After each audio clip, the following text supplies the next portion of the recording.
Nie je pre mňa neseriózny román pre ženy od Michaely N. Kapitola 1. Vrelé privítanie. Samozrejme, že v takýto deň meškám. Keby za to aspoň nemohla frajerka môjho ex.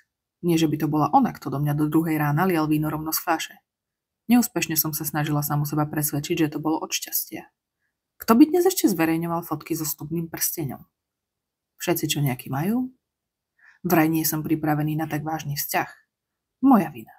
Mala som vedieť, že po 4 rokoch stačilo počkať už len 3 mesiace, lebo presne toľko tomu pankartovi trvalo, kým bol dostatočne pripravený navlieť svojej izinke na prst šúter za 3 výplaty.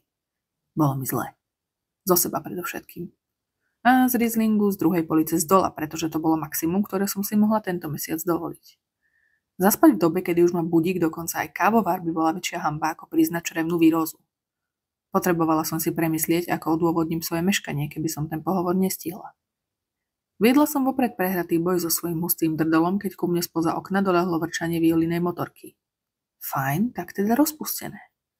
Prehodila som si cez plece malú hnedú kabelku a s trasúcimi sa nohami som vykročila z bytu. Neviem, či som bola viac vyklepaná zo samotného pohovoru, z toho, že meškám, alebo z jazdy na motorke s mojou kamarátkou. Koľko máme času? Spýtala sa Viola hneď ako ma zbadala a ja som vážne premýšľala nad tým, že jej zaklamem, lebo som vedela, čo bude nasledovať. Netreba sa ponáhľať, odpovedala som s veľmi zle zahraným úsmevom a sledovala, ako sa jej odhodlano nabudený výraz zmenil na nedôverčivo odrávený. Sebestačná. Ja viem, že si dobrá klamárka, ale uráža ma, keď si myslíš, že ťa nepoznám dosť dobre, aby som vedela, že keby sa nebolo treba ponáhľať, v živote by si dobrovoľne na túto nedocenenú krásavicu nenasadla. Povedala a svoju naleštenú motorku pritom hrdo podľapkala po sedadle. Tak koľko? 14 minút, priznala som s povzdychom. O 10 sme tam, povedala a vrazila mi do rúk prilbu pripravená vyštartovať. Sedela som v akomsi čakacom kútiku bielej vstupnej haly. Pani sebestačná, zvolala bledá blondína spoza čierneho pultu recepcie. Vyskočila som z koženého kresla, v ktorom som sa neohriala ani 2 minúty a nervózne som si zapravila krémovú blúzku do voľnej sukne. Slečna. Opravila som ju, ako by na tom záležalo. Stala som tam ako zle vymodelovaný stĺp a sledovala som blondínu s perfektným make-upom, ako si ma s nadvihnutým obočím nenápadne premeriava od hlavy po pety. Pán obdarený vás očakáva, povedala zjavne neoslnená mojím výzorom a ukázala na dvere výťahu po svojej pravici. 14. poschodie. Nastúpila som do zrkadlami obloženého výťahu, pripravená trochu sa upokojiť, kým ma vyvezie do cieľa. Môj plán predčasne ukončil pohľad do zrkadla, v ktorom som si všimla do očí bijúci blatový fľak na zadnom leme mojej sukne. Dori ti aj s tvojou prekliatou motorkou, Viola. V duchu som nevďačne zanadávala na adresu mojej najlepšej kamošky, ktorá ma ochotne a včas dopravila na miesto pohovoru. Snažila som sa neprepadnúť panike. Pritiahla som si spodný lem sukne do úrovne pása a pokúšala som sa už uschnutú škvrnu oškrabať. Veľmi zaujatá svojou nečakanou úlohou som nezachytila moment, keď sa výťah zastavil a dvere sa za mnou otvorili. Bol to až hlboký prísny hlas, ktorý ma vytrhol z čistiaceho tranzu. S vystrašeným výskokom som sukňu pustila a konečne tak zahalila polovicu svojej zadnice, ktorou som privítala muža v obleku. Kapitola 2. Pohovor. Prudko som sa otočila, vyskočila zo zatvárajúceho sa výťahu a ocitla sa v tesnej blízkosti tmavovlasého neznámeho. Stala som tak blízko, že keď som pohľadom prechádzala z jednej strany jeho širokých ramien na druhú, cítila som sa ako divák na tenisovom zápase. Musela som trochu ustúpiť, aby som dovidela do jeho tmavozelených očí bez neprirodzeného záklonu hlavy. Stal s rukami prekríženými na hrudi opretý o zárubňu dverí. Viedli do kancelárie s francúzskymi oknami, za ktorými sa týčili výškové budovy. Aspoň toľko som videla spoza tejto zamračenej ľudskej skrine.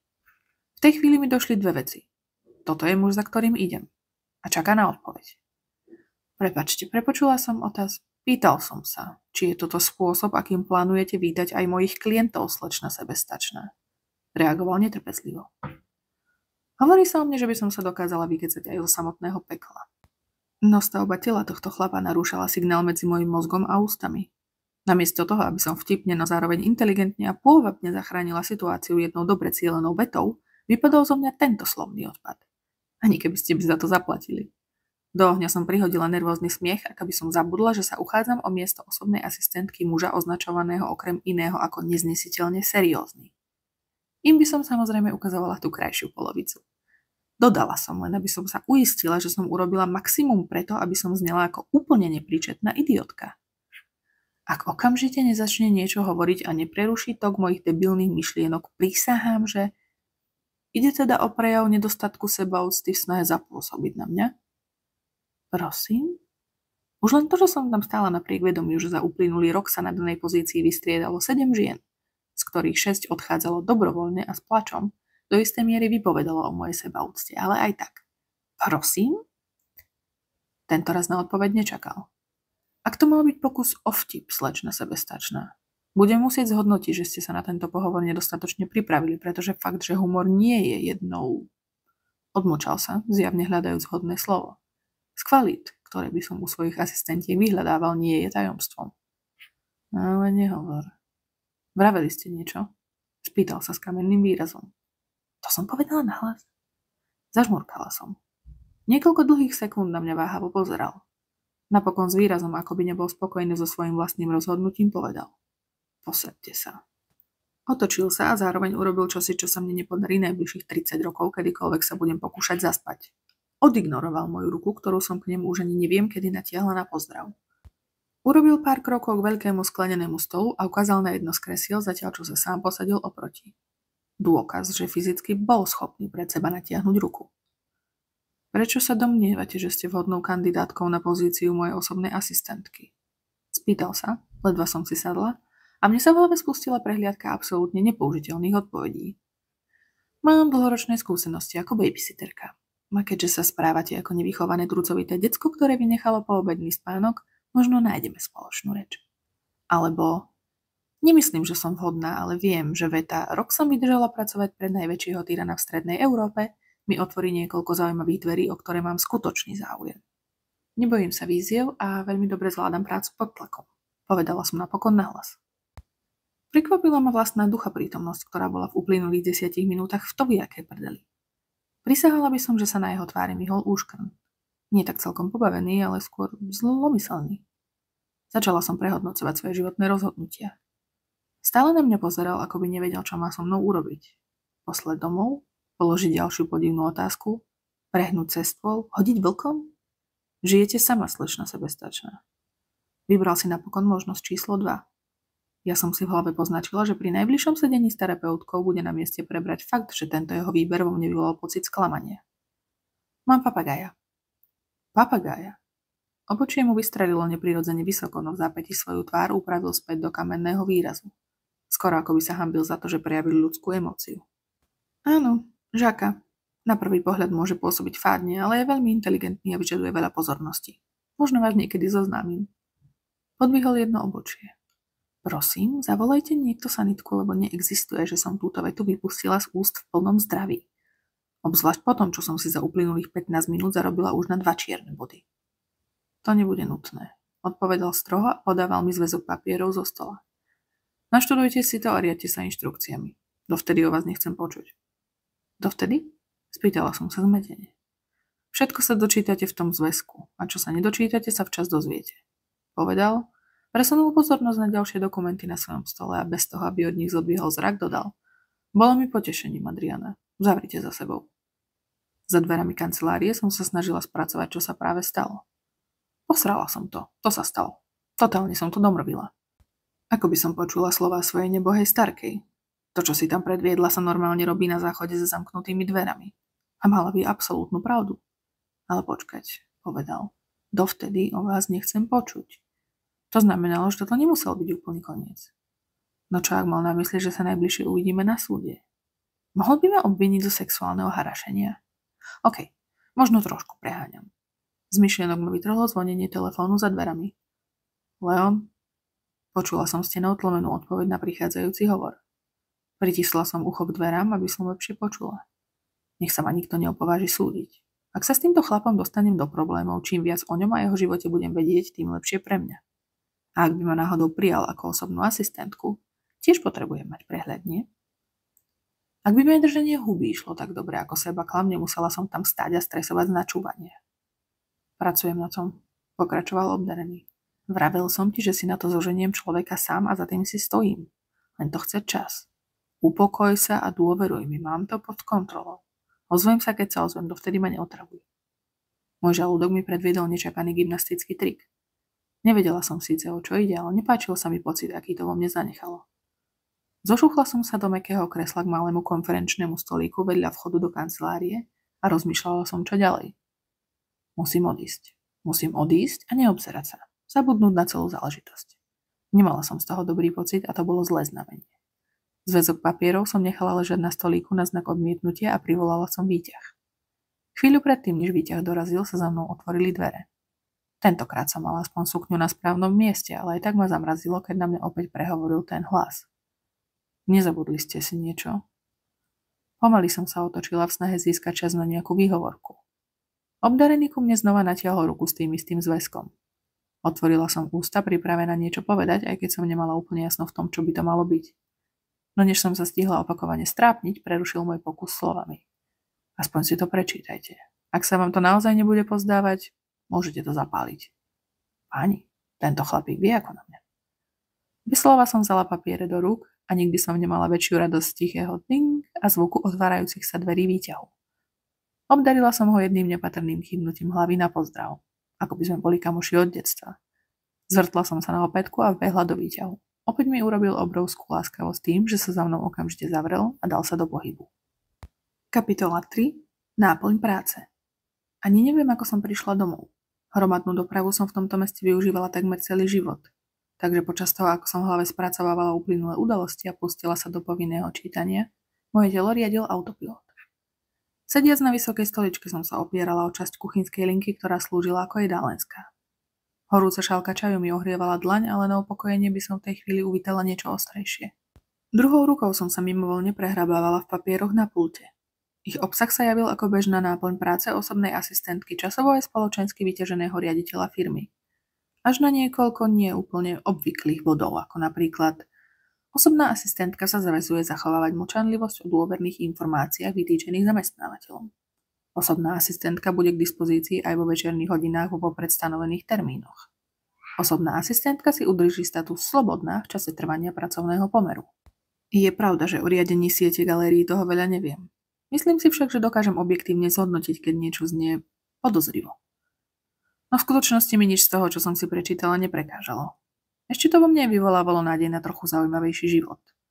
Za uplynulé 2 mesiace totiž môj najakčnejší večer spočíval v zbieraní rozsypaných pukancov z obývačkovej podlahy po tom, čo mi vyleteli z ruky pri desivej scéne hororu. Toľko k mojej dispozícii vo večerných hodinách. Ak by to už aj tak nebolo dosť divné, bonusom bol priložený dotazník. V ňom som mala okrem iného vyplniť aj svoje miery a potravinové alergie. Úprimne, vôbec by mi neprekážalo, keby ma firma obliekala a krmila. Nie, že by som si s ponúkaným platom nemohla dovoliť jesť 3-krát denne sushi, ale každá ušetrená koruna sa počíta. Dlhé roky som sa snažila riadiť rozumom, no nezdá sa mi, že by to prinieslo toľko pozitív, koľko som od toho očakávala. Nie tak dávno som sa rozhodla, že skúsim viac dôverovať svojim pocitom. A hoci tie prvotné z dnešného dňa neboli veľmi pozitívne, začínala som to trochu prehodnocovať. Niečo mi hovorilo, že tú prácu v živote potrebujem. A nie len preto, aby som mala pôsobivý záznam v životopise. Cítila som, že by mohla môj život obohatiť a vrátiť doň iskru. Preto som zvažovala, že do jej získania vložím viac úsilia. Porada s Violou je to, čo potrebujem. Ledva som si to stihla pomyslieť, už mi zvonil telefón. Viola, práve som na teba myslela. Privítala som ju. No to dúfam, vyštekla na mňa, pretože už ubehlo pol dňa a ja som nedostala žiaden update z tvojho pohovoru s Luciferom. Myslela som, že si ťa tam rovno nechal. To preto, že ešte sama neviem, čo si mám o tom myslieť. Dúfala som, že by si mi pri šálke dobrého čaju a drobnom občerstvaní pomohla. Povedala som klipkajúc očami, ako by ma mohla vidieť. A ako by ju bolo treba presviečať. Čaju. Dnes ma 2 pacienti obracali a jeden mi povedal, že na 40-ničku vyzerám dobre. Rozmysli si, aký nápoj mi naservíruješ. Bolo to síce priateľské upozornenie, no znelo skôr ako výhražka. O 2 hodiny končím, prídem rovno za tebou. Dohodnuté, teším sa. Keď Viola dorazila, na stole už bola prichystaná syrová misa, výber ovocia a 2 naleštené flautové poháre. Ako bolo v práci? Opýtala som sa nenútene. Neotravuj ma s nezmyslami, nalej a hovor. Odpovedala Viola podráždene, zatiaľ čo sa vyzúvala. Presunuli sme sa na gauč a ja som premýšľala, ako začať, no jej nedočkavý pohľad ma vyrušoval. Chvíľu mi trvalo, než som si zorganizovala myšlienky, ale nakoniec sa mi podarilo vysvetliť Viole moju dilemu. Smrdí to, povedala Viola s plnými ústami. Vedela som, že nehovorí o syre, ktorý práve prežúvala. Nie len, že by som sa o tú pozíciu na tvojom mieste prestala uchádzať, ešte by som to aj celé nahlásila úradom. Akým úradom? Podvihla som obočie z úškrnou. To nie je podstatné, zamávala mi kúskom gorgonzoly pred očami. Podstatné je, že to nie je normálne a mala by si z toho vycúvať, kým sa dá. Hovorila takmer tie isté slová, ktoré mne samotnej vírili v hlave celý deň. Tak prečo zrazu bolo môjim prvým inštinktom jej oponovať? Bez ohľadu na to, ako sa rozhodneš, maj sa na pozor, jasné? Lúčila sa so mnou Viola o fľašu proseka neskôr. Áno, madam. Prikývla som. Hneď ako sa za ňou zatvorili dvere, poddala som sa únave a namierila si to rovno do postele. Kapitola 4. Zásielka. Ubehol takmer týždeň od môjho pohovoru v Galeko. Bola som zmierená s tým, že som zjavne neurobila dojem. Aspoň nie dobrý. Z okamžite zabudnutého sna ma vytrhlo naliehavé klopanie na dvere. Hodiny na stene ukazovali 8:05. Hoci som sa práve zobudila, bola som presvedčená o tom, že dnes nikoho a nič neočakávam. Žako tiež začal nesúhlasne škriekať. Teplý župa na papučami boli malou útechou na chladnej chodbe cestou k dverám. Pootvorila som ich a nakúkla cez škáru, ale nikto tam nebol. Snívalo sa mi to? Prestrčila som cez ne hlavu a rozliedla sa po chodbe. Nikde ani nohy. Už som takmer zaliezla naspäť, keď moju pozornosť upútala malá krabička na rohoške. Bolo na nej moje meno aj adresa, ale takmer určite som si nič neobjednávala. A to, že mi bola iba tak položená pred dvere, bolo tiež trochu neštandardné. Opatrne som krabičku vzala do rúk, pošla naspäť do bytu a zamkla za sebou dvere. Preskúmala som ju zo všetkých strán. Bola ľahká, ale pri obracaní niečo znútra narážalo o jej steny, takže prázdna nebola. Na boku bol pripevnený zložený lístok. Opatrne som ho odlepila a otvorila. Bola na ňom adresa, trojmiestne číslo a na mieste popisu iniciály FO. Podľa všetkého pán obdarený potreboval tento balíček doručiť na uvedenú adresu. Problém však bol v tom, že som pre neho ešte nepracovala. Prijal ma a zabudol niektorého zo svojich desiatok zamestnancov poveriť tým, aby mi to oznámil. Rozhodne neznel ako muž, ktorý by zabudal na také triviálne povinnosti. A druhá vec, ktorá mi nešla do hlavy, prečo balíček nedoručil na adresu ten, kto ho priniesol pred moje dvere. Pravdepodobne došlo k nejakému omylu. Mala by som zavolať do firmy. Riadte sa inštrukciami, dovtedy o vás nechcem počuť. Spomenula som si na Frederikové slová a v nasledujúcom momente sa moje obočie zo znepokojeného vyšplhalo o poschodie vyššie, keď som prekvapene sama pre seba zvolala. Je to skúška? Musí byť. Niečo ako praktická časť pohovoru. To by vysvetľovalo, prečo bol ten ústny taký krátky. Krabička nebola veľmi dobre zabalená. Jednoducho by sa mi ju podarilo otvoriť a znova zatvoriť bez toho, aby to na nej bolo poznať.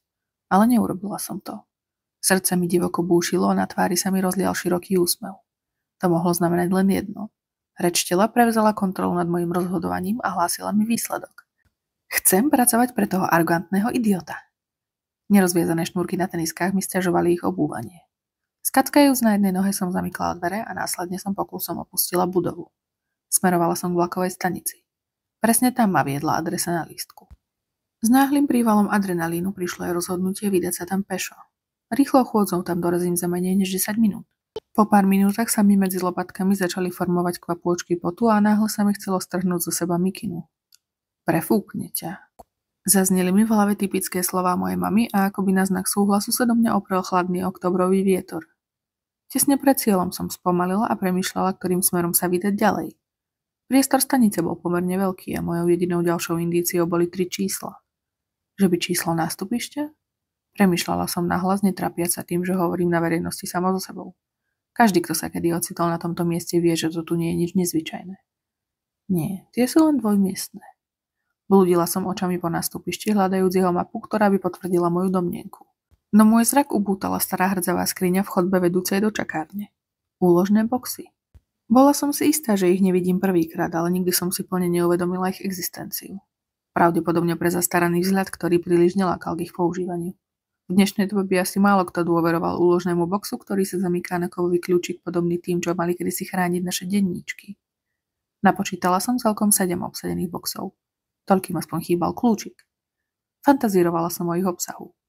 Možno sa v niektorom nachádza zbierka ľúbostných listov, ktorá sa nikdy nedostala k svojmu adresátovi. Alebo jedinečná brošňa, ktorá okrem emocionálnej hodnoty časom nabrala aj tú finančnú. Z myšlienok ma vytrhlo pískanie kolají pod brzdiacím vlakom. Pokračovala som v hľadaní boxu s číslom 120. Bol to ten úplne posledný v pravom dolnom rohu. Čupla som si k nemu. Dlane zapreté do zeme mi pomáhali s udržaním rovnováhy. Nazrela som dnu. Prázdny. Ešte raz som sa zadívala na krabičku v pokúšení odhaliť jej obsah. Odolala som a vložila ju do boxu, ktorý som rýchlo uzamkla. Ako by mi to malo pomôcť sa toho pokúšania zbaviť. Narovnala som sa a pevne v dlani zovrela kľúčik. Skôr než som sa stihla zamyslieť nad tým, čo ďalej, zazvonil mi telefón. Z displeja na mňa svietilo neznáme číslo. Prosím, zdvihla som. Slečna sebestačná, gratulujem, postúpili ste do druhého kola pracovných pohovorov na pozíciu osobnej asistentky riaditeľa Galeko. Pán obdarený vás očakáva u seba v kancelárii zajtra o 9:30. Oznámil mi monotónny hlas a pred očami sa mi vybavila perfektne upravená blondína z recepcie firmy. Ďakujem, budem tam, odpovedala som pokojne, snažiaca sa udržať na úzde množstvo emócií, ktoré mnou začali víriť. Dovidenia, reagovala blondína. Dovidenia, odpovedala som tónu ukončeného hovoru. Krava. Zamrmala som sama pre seba. Nechcela som premýšľať nad tým, či načasovanie telefonátu bola náhoda. Netreba tomu pridávať na divnosti. Mobil aj kľúčik som odložila do vrecka a oprášila si ruky. Domov ma sprevádzal úsmev a rezké tóny Tyrsenovho akordeónu zo slúchadiel. Kapitola 5. Druhé kolo. Z verejne dostupných informácií bolo známe, že Frederik obdarený nemal v úmysle stať sa súčasťou vedenia firmy, ktorú kedysi založil jeho starý otec. Po smrti rodičov sa za ňu stal zodpovedným jeho starší brat a Frederik sa odsťahoval do Londýna. Odtiaľ sa vrátil pred 2 rokmi, aby vedenie firmy prevzal po bratovom záhadnom zmiznutí. Prišlo k nemu krátko potom, čo neúspešne žiadal políciu o pomoc pri podozrivej činnosti v jednej z jeho galérií. Nie divu, že je taký mrzutý, povedala som, snažiac sa vžiť do jeho situácie. Zároveň som sa pred zrkadlom rozhodovala, či pôjdem na pohovor v čiernom nohavicovom kostýme alebo v krémových púzdrových šatách. Definitívne šaty, reagovala Violina hlava z mobilu opretého vedľa zrkadla. Viac pri nich vynikne tá tvoja čokoládová hriva. A kostým si radšej ušetri na deň, keď ho budeš potrebovať zastrašiť. Prečo by som ho mala chcieť zastrašiť? Spýtala som sa zmetene. Časom sa určite nejaký dôvod nájde, ver mi. Šaty doplňala súprava náušnic náhrdelníka so smaragdami. Idú ti k očiam, tvrdila Viola. Nehádala som sa. Slečna sebestačná, pán obdarený vás už očakáva. Vítala ma recepčná firmy s rukou smerujúcou k výťahu. Falošnosť jej úsmevu mi spôsobovala fyzickú nevoľnosť. 14. poschodie. Napodobnila som jej predne, zabavila sa na tom, ako jej na milisekundu padli kútiky úst, keď si jej blondiatá hlava uvedomila, čo robí. Len čo sa na 14. dvere výťahu otvorili, naskytol sa mi pohľad do Frederikovej kancelárie naproti. Veľký šéf sedel za svojím veľkým stolom a čo si písal na papier. Prešlo som pár krokov a zaklopala na otvorené dvere. Dvihol ku mne zrak a chvíľu ním bez určitého výrazu spočinul na mojej tvári. Až keď na mňa prišlo nutkanie uhnúť pohľadom, prehovoril. Ach, dobré ráno, Adriana. Takmer som vás z tohto uhla nespoznal. No doriti, bol to pokus o vtip. Len čistému šoku som vďačila za to, že ma nezaliala červeň pri oživenej spomienke na náš prvý kontakt. A to som sa ju tak usilovne snažila celú cestu sem potlačiť. Natiahol ku mne otvorenú dlaň. Keď mi mozog začal opäť fungovať, vložila som mu do nej kľúčik. Posaďte sa, prosím. Zachránila ma jeho výzva skôr, než som stihla povedať niečo hodné ďalšieho čierneho bodu. Nevedela som, že dokážete aj prosiť. Beriem späť. Teda, dobré ráno, pán obdarený. So sklopeným zrakom som váhala, či jeho výzva posadiť sa stále trvá. Je toho ešte veľa, čo o mne neviete. A volajte ma Frederik. Napravil si perfektne zaviazanú kravatu a pokračoval. Myslím, že vzhľadom na úzkosť našej spolupráce bude menej formálny spôsob komunikácie viac oslobodzujúci. Nemyslíte? Mojou odpoveďou bola celkom obstojná imitácia kapra na suchu nasledovaná jednoduchým Ak váš záujem stále trvá, rád by som vás prijal za svoju asistentku. Nenapadala mi žiadna vhodná reakcia. No keďže až doteraz mi to prechádzalo, rozhodla som sa pre úprimnosť. Z úst mi vyšla jediná otázka, ktorá mi intenzívne vírila v hlave. Prečo? Nemala som pocit, že by som urobila alebo povedala čokoľvek, čo by ho mohlo presvedčiť, aby sa tak rozhodol. Práve naopak. Vyzeral, ako by sa sám seba pýtal to isté. Presúvajúca pomalým krokom ďalej k oknu vysvetľoval. Všetky uchádzačky a asistentky v skúšobnej dobe mali jednu spoločnú vec, ktorá vám chýba. Dokonale profesionálne vystupovanie. Au. A síce profesionalitu oceňujem a vyhľadávam, netrvalo dlho, kým postupne všetky z nich potvrdili moje podozrenie. Bola to len šaráda. Pri teste so zásielkou 5 z 9 kandidátok zavolalo do firmy so zbytočnými doplňujúcimi otázkami. 3 z nich krabičku otvorili a jedna zavolala políciu. Vy ste zatiaľ ako jediná urobili presne to, čo sa od vás očakávalo. Povedal zahľadený von oknom. Ako viete, že som krabičku neotvorila? Spýtala som sa a skúmala jeho chrbát v dokonale padnúcom saku. Na malú chvíľu sa na mňa pozrel cez plece a pokračoval. Hoci by som bol najradšej, keby ste v mojej prítomnosti rozprávali iba vtedy, keď vás k tomu vyzvem. Vaša prirodzená zvedavosť a autenticita patria medzi dôvody, prečo som si vás nakoniec vybral. Čo to mele? Slečny pred vami nakoniec zhodili masku, ale žiadna z nich pod ňou neodhalila takéto, na môj vkus mierne otravné, ale bez pochyby užitočné vlastnosti. Ak totiž pôjde všetko podľa plánu, stretnete sa s úlohami, kde sa nám budú hodiť. Zdá sa mi to, lebo som bola práve urazená komplimentu. A povedal nám? Komu nám? A ak mám byť úplne úprimný, vaše impulzívne správanie je osviežujúce. Len budeme musieť popracovať na tom, ako ho udržať na úzde, aby vás zbytočne nedostalo do problémov. Dodal so skepsou v hlase a otočil sa konečne mojím smerom. Prečo mám pocit, že je tu stále niečo dôležité, čo mi nehovoríte? Spýtala som sa podraždenejším tónom, než by sa patrilo. Pretože je. Posadil sa späť do kresla a pokračoval. No kým nepodpíšete zmluvu a dohodu o mlčanlivosti sú veci, o ktoré sa s vami zatiaľ deliť nebudem. A aj potom bude nutné, aby ste si získali moju plnú dôveru, kým sa úplne všetko dozviete. Čo ak si vašu dôveru nezískam? Alebo sa potom, ak sa to všetko dozviem, rozhodnem, že pre vás nechcem pracovať. Ak ku koncu vašej dvojmesačnej skúšobnej doby budem mať pochybnosti o vašej dôveryhodnosti, sám pracovný pomer ukončím. Ale ak ma presvedčíte, poviem vám, čo potrebujete vedieť a budete mať 2 dni na to, aby ste sa rozhodli, či odstúpite alebo zotrváte. Než pokračoval, zarovnal kôpku papierov na stole a čo si vyťahoval z jeho zásuvky. Zmluva sa uzatvára na rok alebo sa končí momentom naplnenia účelu jej uzavretia. Tu sú jej 2 kópie. Podával mi ponad stôl veľkú papierovú obálku. Skontrolujte správnosť údajov a v prípade, že sa rozhodnete ju podpísať, prineste ju so sebou v prvý pracovný deň. V opačnom prípade ju môžem zapáliť. Dokončila som jeho vetu. Nebolo ľahké nefixovať sa na jemný úsmev, ktorý mu pri mojich slovách zahral na perách.